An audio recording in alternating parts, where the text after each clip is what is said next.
I'm Frank Garza, and welcome to Here and Abroad, a podcast that follows the U.S. men's national team and their player pool across Europe, MLS, or wherever else they play their club football. On today's show, we're going to break down the USMNT's performance in the Nations League Final Four. They lost 1-0 to Panama in the semifinal and followed that up with a 2-1 loss to Canada in the third place match.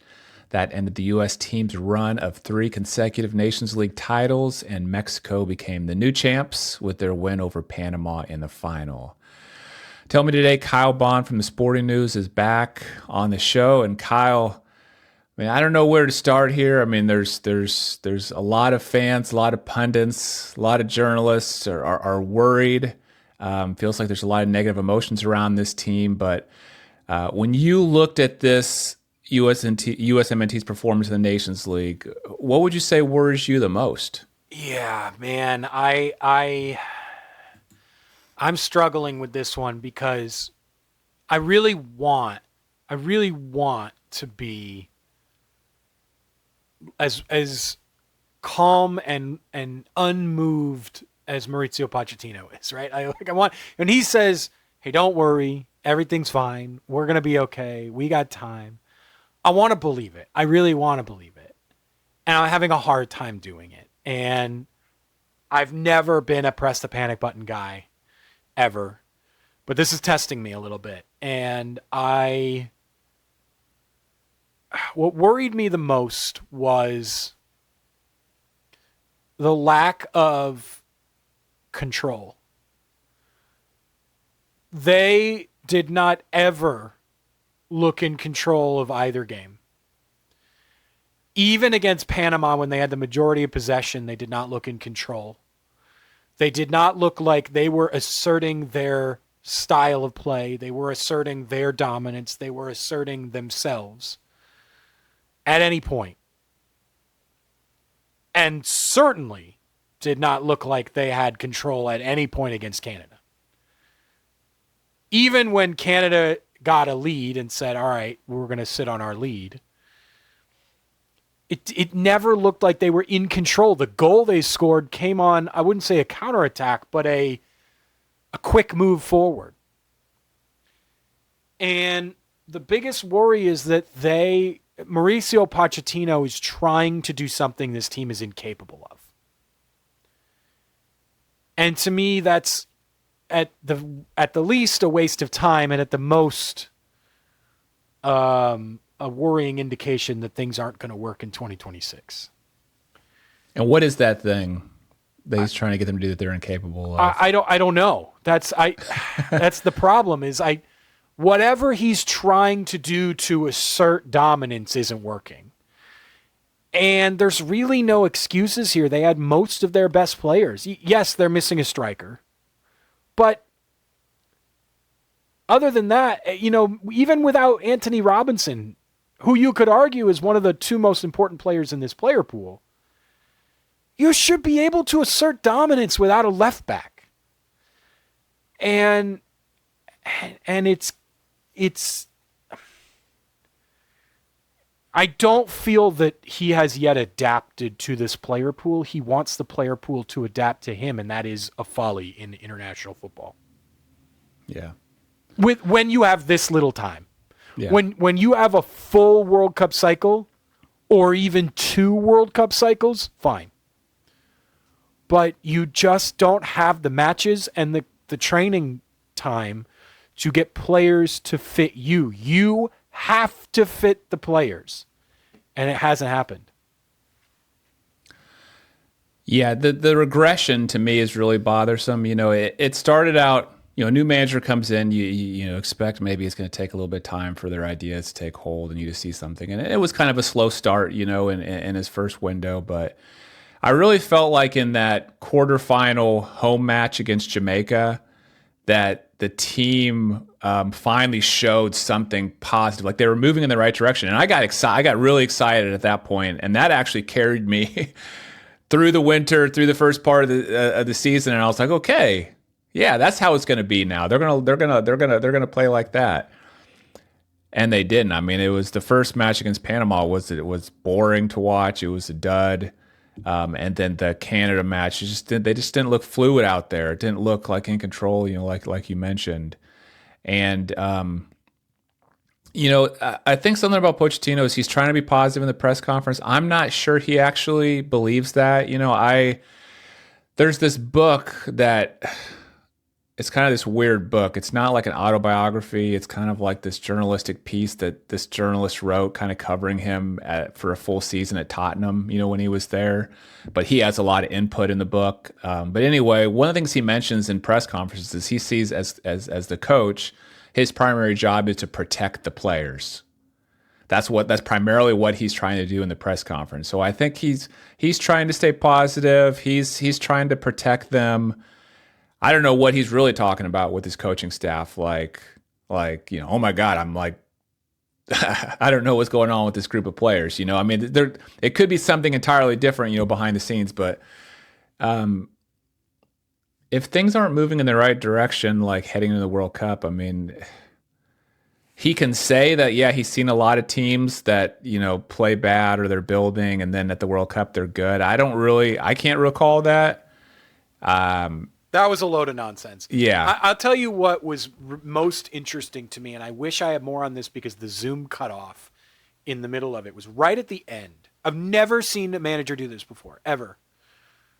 He got up after he was done, right? Press officer says, all right, that's it. Thank you folks for coming. He stands up to leave, and he goes back down into the microphone. And he goes, I'm very sorry. I want to say sorry, and that we will get it. I think he said, I'm trying to remember exactly what he said. Or he said, like, I apologize or something. Like, he said sorry without anybody asking him a question or anything. Like, they were like, okay, we're done. He gets up, and he leans back down. He says, we're sorry.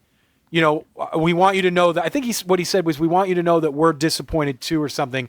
And the Zoom cut off. So there was more to it. He was like in the middle of saying what he was saying. But I've never seen that happen where there was no question, nothing. He didn't have to say anything. He was getting up to leave.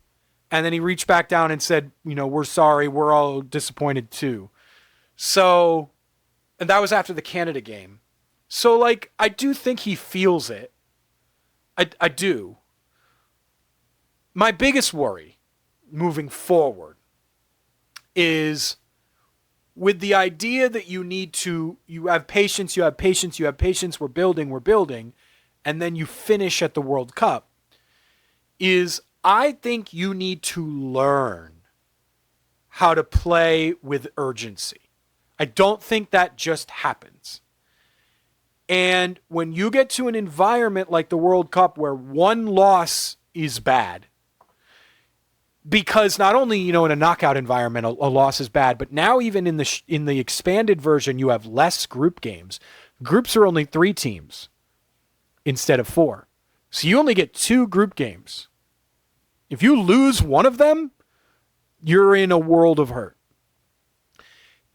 In that environment, you cannot play with the we can't lose mentality spontaneously. You have to learn how to play well, because or else you panic, right? Panic comes from your first time in a we can't lose environment. I worry with the calm, we're okay. They aren't learning to play in an environment where you can't lose. And I would have almost rather he come to the podium and gone, that can't happen again. It's a massive problem. Because now the players know this is unacceptable. When we get to a World Cup, this result is unacceptable. When the Copa America, right? Those players panicked after falling down a man and down a goal. And then they lost. And the loss killed them. In that kind of environment in the World Cup, I worry that the players will panic under adversity because they haven't been playing in that we can't lose mentality over the past year and a half under Poch. That's my biggest worry. Yeah. And they haven't really kind of superseded a kind of panic moment, where like they get down, things are rough, but they're able to kind of overcome it. I mean, I guess there's the Jamaica one is the one that in makes me one-off think of it. games they have, but like in this, I mean, I guess that was a knockout game, but I mean, That's the only one I can think of. wasn't that an own goal? It might. I mean, they got really lucky with that one. Another thing that continues to worry me is the defense and how easily they concede goals. And a lot of this is about the focus, the intensity, and the like turning off, for a few minutes. And I thought Pochettino in his press conference, he talked about this very, very well as well. He was like, we talked to the players about the intensity, about being more aggressive, and but when it's not a habit, maybe the first 15 minutes, you come out there and it's in your head, and so you're doing it. But then when the first moment of adversity comes, you get tired, something happens, you fall back onto like the autopilot of the way you were doing it before. So they're not capable of going a full 90 minutes with focus and intensity, and they just give up easy goals. I mean, they gave up 3 goals this window. None of them were like golazos. They all seem to come from mistakes, poor defending, things that could have been done. The second one against Panama was bad, man. That was bad. Like Tim Ream and Joe Scally just lost a dude.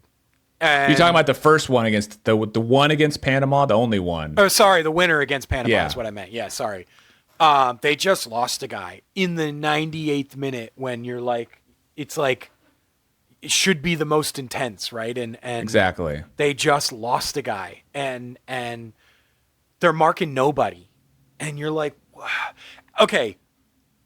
I don't know if we, I forgot to look at what we're gonna do here, but I'm gonna jump to a relatively another topic, but one that feels reasonable to jump to here, which is there are some roster decisions from Poch, man, that I do not like, that confuse the hell out of me, and one of them is Tim Ream. He has made a debilitating error in like all of his recent performances. And he was largely at fault for that Panama goal.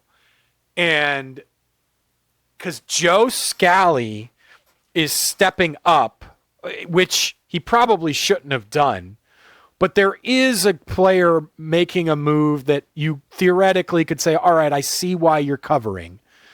And Tim Ream just sits in his pocket without making any kind of adjustment to where Scally is moved. And he has time to make that adjustment. And it's just, he doesn't step out and cut off the angle. And he's had giveaways in the past in possession. We talked about it before the game. I'm on record on this podcast saying if Tim Ream is starting games over Carter Vickers and McKenzie, something is wrong. And sure enough, it's costing him games. And I don't know why we're doing this, because we know who he is. There's no experimentation needed. And it's one of many, like, why didn't Josh Sargent start the second game? I'm sorry, but Patrick Ajimang he's a fine player, but he's not a viable player right now. And he certainly hasn't earned the chance at the club level in the way that Josh Sargent has. And I know this guy even scored a goal, like, fine. I don't see any benefit from that. And then Sargent doesn't come off the bench. It's Brian White. I mean, what are we doing? It's wasted minutes when you can't waste minutes. Yeah. I agree with you on the Ream one. I was happy to see Ajimon get the start in the second match, because I felt like Sargent didn't take his opportunity. He scored a goal that got ruled out for offside and then like hit the post with another. Like I think he did plenty. He only got 60 minutes. There's something about him.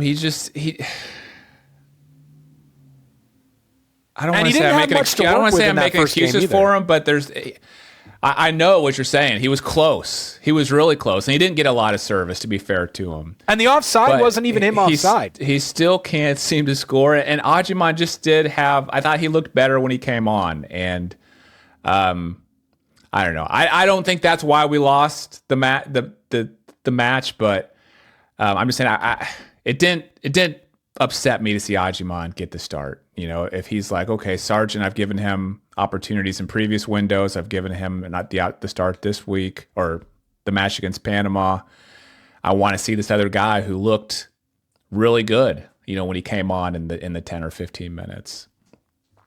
But let's talk some more about Poch. You talk about the roster, you know, like decisions. I mean,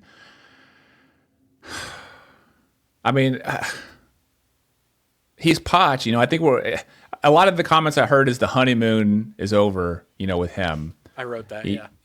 I think, I did. I read that article. That was a nice one. And I think it's fair to say that, but I mean, I think we kind of stood back and said, you know, I trust that we know what he's doing. You know, he's Mauricio Pochettino. You know, who are we? Look at this guy. He knows what he's doing. But now I think people aren't feeling that as much. I mean, is it time to look at him and say, like, he's not doing very well? I mean, do you think he's doing very well? I am waiting until the cycle is over to make that determination, only because we don't have the full picture. So maybe there's something here that we're not seeing. But that being said, it doesn't feel good. That's for sure.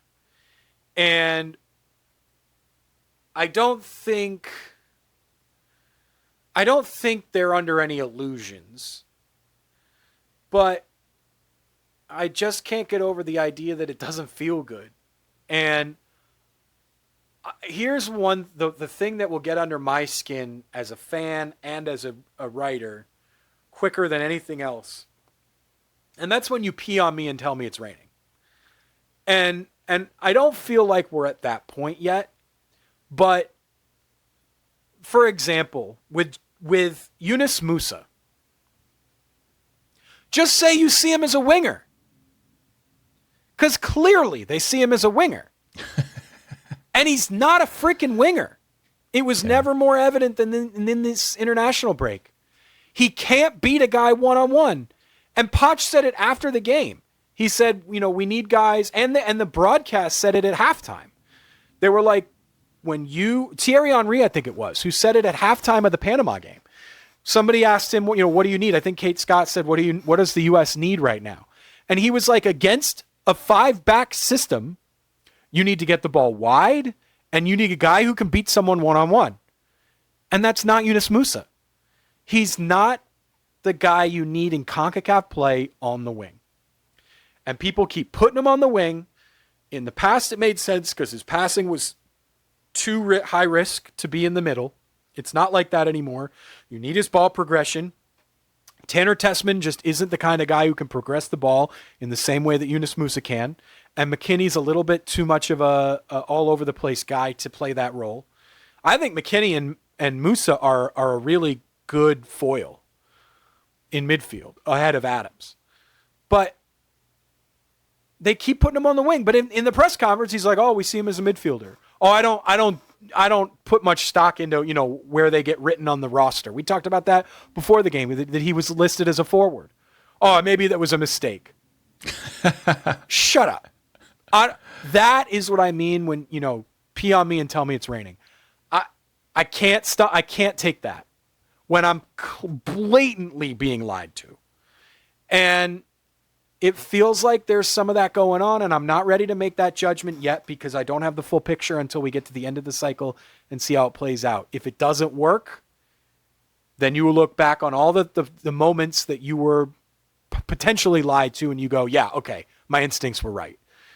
But with Gio Reyna, he goes, it's important that we get this guy minutes because he's not getting minutes at the club level, and maybe it's not, you know, I think his words were, you know, he's not having the best moment in his career, but the best thing we can do is support him. They didn't support him. He got one game off the bench. He's the guy they needed against Panama. That's the kind of player. Look at what he did in previous CONCACAF Nations League windows against Jamaica. That's the kind of influence they need, and that was even in a point in his career where he wasn't getting minutes. Gio Reyna has consistently proven that even when he's not getting club minutes, he's still able to put it together for the national team. Matt Turner has done the same thing. And yet, Pochettino says in the press conference, well, we need to support him. We need to, bring him back as a player. And then he plays him 30 minutes off the bench against Canada. It just doesn't track at all. And it's frustrating because that's the kind of player you need against Panama.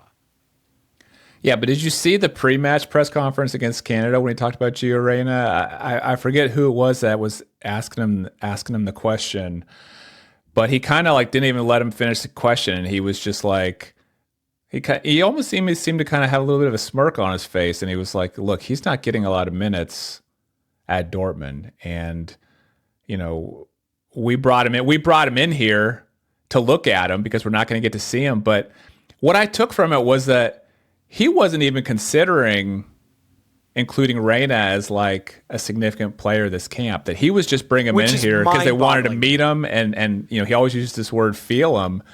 But he didn't give any, I listened to those comments and I was like, oh man, he's not starting next match. He's not taking him seriously as a contributor in this window at all. And, I don't know. I'm going to give him the benefit of the doubt on that one. I feel like there's something going on, with Gio. A lot of coaches aren't playing him. It's not just Pochettino. And so maybe he saw something from training that he didn't like, or an attitude. I don't know. I don't want to speculate, but apparently I don't think he seriously considered Reyna as a contributor in this window. That's fine, but when you have the kind of player who can make a difference against Panama and you lose that game, I think it's totally fair to go, where the hell was he? And if the guy says, oh, he doesn't have the right attitude, well, you lost the freaking game. So you need to find someone who can score goals and make things happen. I don't care what his attitude is. I think Gio's proven on the field for the U.S. national team in the past that he can make that happen. And the fact that he isn't playing at the club level, sorry, you needed to do something different because you lost the game. That won't fly after the World Cup. If they lose in the group stage or in the first round of the knockouts in the World Cup, and we go, well, why didn't this player play? And he says, well, he doesn't have the right attitude. Well, find something else because you've screwed it up. So, yeah, right now, again, I don't want to make judgments because we don't have the full picture. But when we do have the full picture, if they crash out early in the World Cup and he falls short of expectations, and Gio didn't play a part because he's not getting club minutes, who cares? Win the damn game, And to me, you have the guy available at your disposal. He's proven he can play for the national team even when he's not playing for the club. Make it happen. Figure it out. Get the guy on the field because that's your job. And if he doesn't want to include Gio on the field because of Gio's club situation or his attitude or whatever the reason is, then you have to stomach the results without him. And the results without him this window were 2 defeats. And to me, that tells me you need to do something different. So if I'm speaking now as if this happened in the World Cup, right? Obviously it didn't. I want to give them time to figure it out. But if this happens in the World Cup, unacceptable excuse to me. You put the best players on the field, regardless of the situation. And if you lose, you accept the questions about where was this guy? Yeah. Yeah. I mean, I agree with you. We it's one of these deals where you don't really know how he's doing as a coach until you see kind of the full cycle. But I'll just mention there are a couple of concerns, I think, from my end that I'm optimistic. I still believe in him as a coach. I think he's the right coach. I think it's all going to work out. I really do. I'm optimistic about it. But if there's anything that gives me pause, it's number one, he's never done this before. Yep. I mean, yes, he's a world-class coach. No one's going to doubt that. But he's never led a national team before. So we can't say, oh, hey, look what he did this last time, and this follows a similar pattern, or trust, he knows what he's doing. And two is that his strength appears to be the relationship with the players, and it seems so important for him that he needs to, he uses this word a lot, feel the player. And that's probably the biggest challenge of an international coach versus a club coach, and everybody's going to experience that, is that they don't get the day-to-day interaction with the players. It's more few and far between. But it seems like when that's the case, and then you have this coach whose number one strength, or what's most important to him, is this like feel of the players, it maybe exacerbates the issue like a little bit. So it's like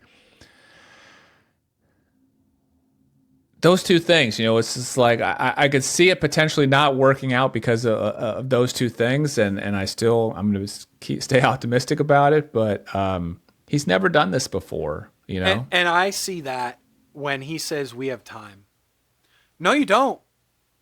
And I said this on Sirius XM this morning. He says we still have over a year. That is not the unit of time measurement when you're an international football coach. It is in club.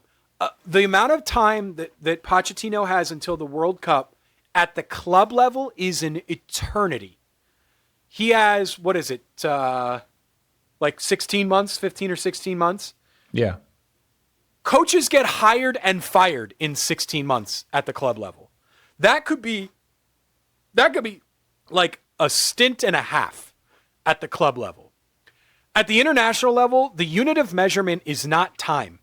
The unit of measurement is matches remaining, competitive matches remaining, and they have almost none.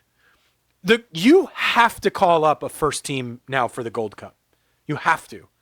And that's it, because there's no qualifying. You got to fill the rest of it out with friendlies, and I'm sorry, but you don't get the same feel in a friendly that you do in a competitive match. It's just not the same. They all want to say that it's the same. It's not the same. There's no time left. And to me, that tells me he's feeling the newness of this role and this charge, that he doesn't quite get it yet because you don't have time. And he says, we have time. And maybe he believes it, maybe it doesn't. To your point, like maybe he's just saying that to protect the players.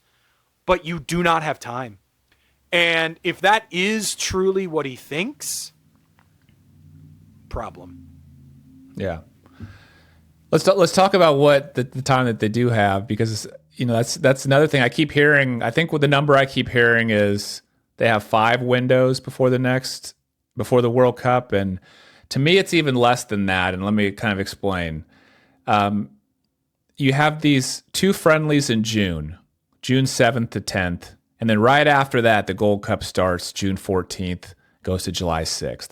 I'm really seeing that, even though they're 2 separate, FIFA windows, I'm seeing that it's just one big date. It's going to be, I think he's going to bring in probably a lot of players to the friendlies. He'll have a big camp and then ultimately maybe select a final roster for the Gold Cup.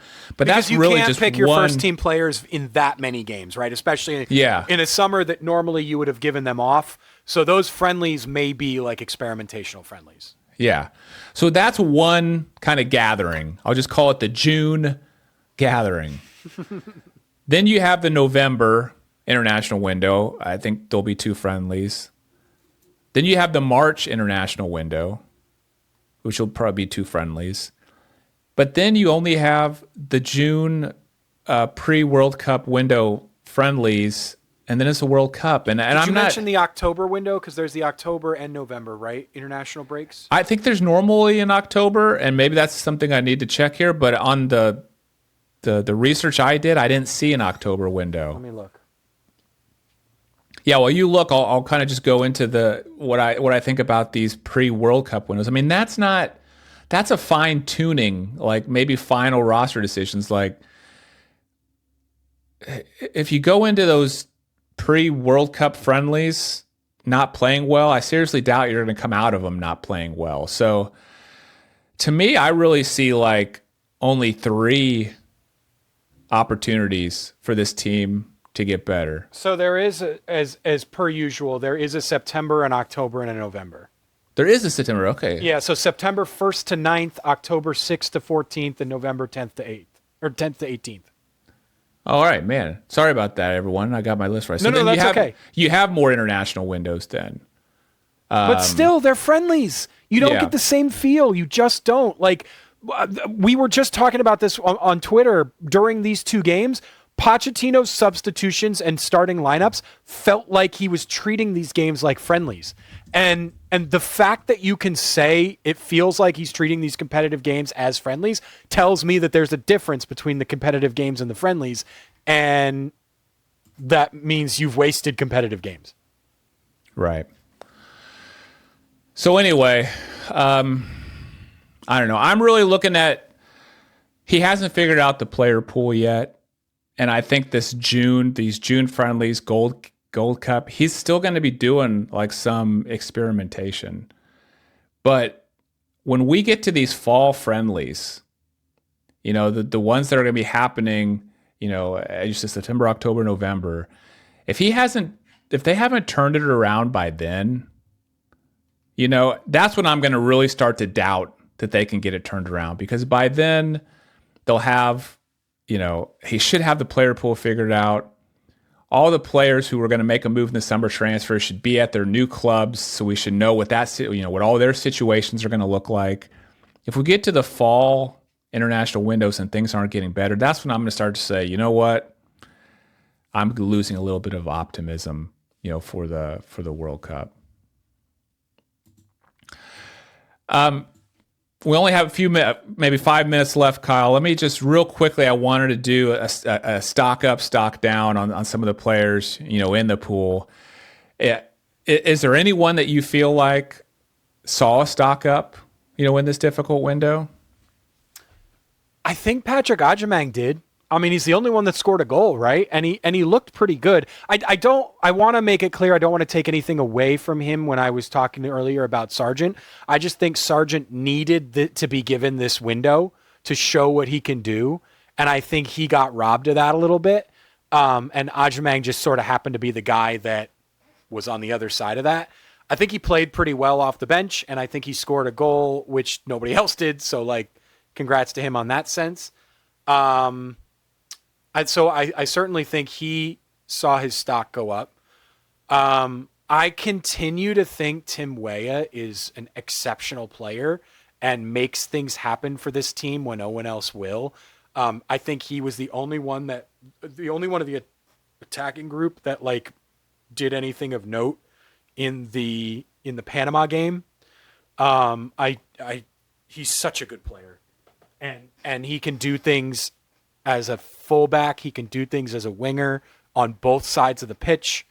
I think he, I don't know if he can stock up, because I think his stock's as high as it can go, but I just really continue to be impressed by Tim Weah. Anything that they did started with him or included him. I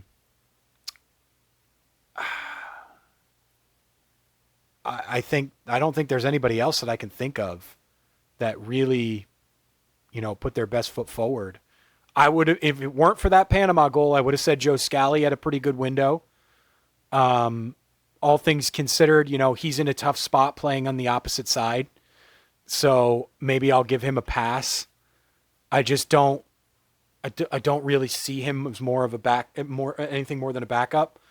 I can't wait till we get Dest and Jedi back. Goodness gracious, do they miss those guys? And we need to give Sergiño Dest time to get his feet under him, because it's tough when you come back from an ACL, but hopefully in the summer he'll be okay. I don't think there's anybody else that I can think Did you of. Say Diego Luna already? Oh, that's true. Diego Luna played well, and he got singled out by Pochettino in the post-game press conference, deservedly so. And I think that was interesting. Poch was like, hey, his attitude is awesome. When I told him he was going to start, he was pumped. And that was cool to hear. I really liked and enjoyed that. Great call. Diego Luna again continues to Gio's detriment, right? I think they needed Gio against Panama, but certainly it's hard to look away from the fact that Diego Luna played pretty well against Canada. Yeah. I loved seeing Diego Luna out there. He's probably the one guy I would say is my biggest stock up. I agree with you about Patrick Agyemang as well, just because he's in the conversation now. I mean, he inched his way further into the conversation, whereas 3 or 4 months ago, I honestly didn't really know much about the guy at all. You Yeah. know, I just feel for Josh Sargent because I really think he got his chance robbed, right? Like there's not going to be another chance. Like Agyemang put himself in position. Balogun, you would think, and Pepe are going to be back. Maybe Pepe's injury might linger, but Balogun should be back. Like I just think Sargent deserved this chance. If you're going to criticize Gio for his club, and Pochettino is going to say, well, he's not going to play because he's not getting club minutes, then you've got to play the guy who's performing at the club level.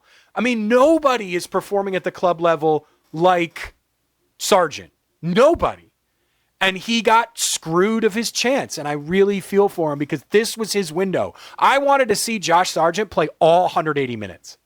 And he played 60. And by how Agyemang played, I will give Pochettino that. But when you bring Brian White off the bench needing a goal against Canada, get out of here with that. That was the worst roster decision in the whole window, was bringing Brian White off the freaking bench when you have Josh Sargent there. I feel for Josh because he got his chance robbed. All right, real quick before we go, biggest stock down. I hate that I'm going to say this.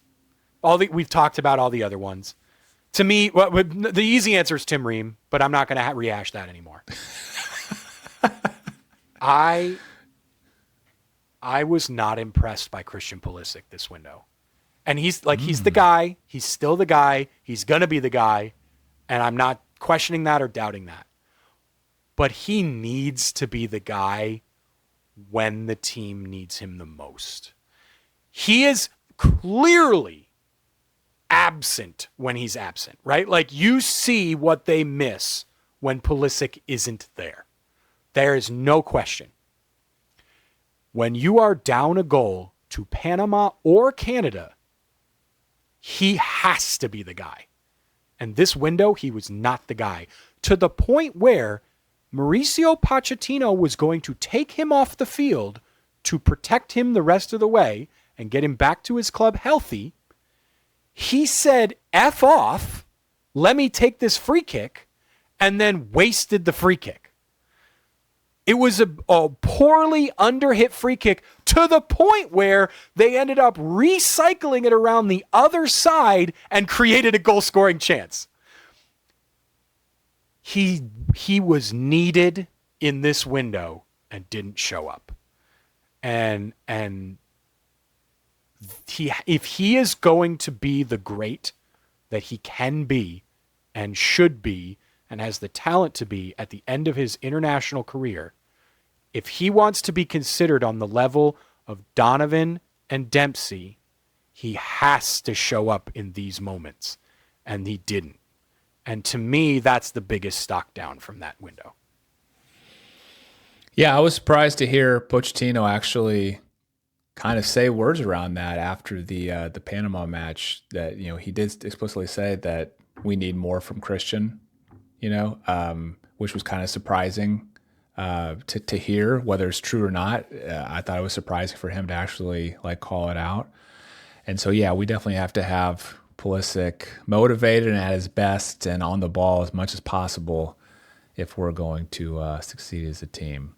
Those are the situations you want him, right? Like if he's going to grab a game by the scruff and go, screw this, we got to win, or screw this, we need a goal. We're talking about, they needed somebody to beat a man on the wing against Panama, and Yunus Musa wasn't that guy. Christian is. But it ended up being Tim Weah who had the most impetus to take a guy on and try to dribble through him. And he almost did a couple times. You just need Christian to get mad. And I don't think we've seen that from him yet. And I said this on Sirius this morning, and I stand by it. I am not here for criticizing guys' desire. I hate that has been the main takeaway from this window, because I'm sorry, those guys want it. And I don't think there's anybody on the planet who wants it more than they do. And I think they're well aware that when you put that jersey on, it means the world. I hate when we are critical of that, because it is not for any of us to know what someone feels desire-wise. But what I do think we can criticize or be curious about is when you need someone to get mad or get hurt by the situation. Let's see it. And we didn't, and that was a bummer. Like the end of the Canada game when Gio just like fouled a dude and got a yellow card. Kind of what I want to see, right? Yeah. Show me you're upset. I don't want you going around hurting people, right? But like, show me this hurts you. That I think is what fans want and maybe aren't expressing properly. And I think that's what we didn't see. Yeah. Well, let's leave it there. Thank you, Kyle, for joining the show again today. I'll make sure and put links in the show notes to your X account, which is @the_bonfire, and also to your work at the Sporting News. And to everyone else, thanks for listening to Here and Abroad. If you enjoyed the episode, please do me a huge favor and hit that subscribe button if you're watching on YouTube, or that follow button if you're listening on Apple Podcasts, Spotify, or somewhere else. Thank you so much. I'm Frank Garza. You can follow me on X @FrankGarza007, and I'll be back next week with a new episode.